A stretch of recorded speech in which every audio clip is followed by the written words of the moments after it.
ข้างไล่ว่าข้างหลังเฮ็ดตึ้งนึงเลยว่ะได้อยู่เบาลงกันหน้ามันเบิดเริ่มเบาไหมมันได้เครื่องแล้วได้เครื่องแล้วให้มันถือไปคักๆนะอันนี้ไปแล้วนี่ขนมันก็ถือไปเนี่ยใบเป็นปล่อยข้างใบใบจะเปียกว่าใบขนติดไหลไปเพราะไหลลงปั๊บก็ไปดินหากกับซึมกันมากที่เราให้เนี่ยหากไหลแบบนี้เจ้าจะเบิ่งเด้อแปลงน้านี่หากมันติดไหลเลยมันติดแปลงมันต้องเบิ่งน้านี่แต่ละโมเพื่อนแล้วอันบงได้จากมือแล้วนี่ไอ้ประมาณ2 อาทิตย์บงได้ไหม2 อาทิตย์เนาะได้ซ้ำนี้เนาะ2 อาทิตย์บนได้ใช้ถุงจากที่นั่นกาเบี้ยมาแล้วมาบงอันนี้โดนก็มูได้นี่2 เดือนปลายได้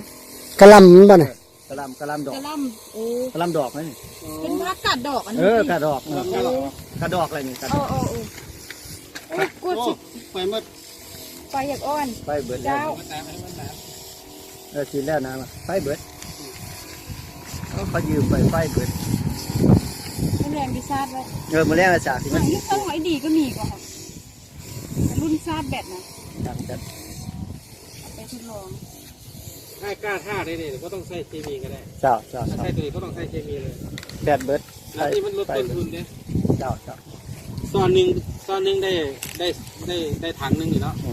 แต่เรา100 ซ่อนแสดงว่าได้100 ถัง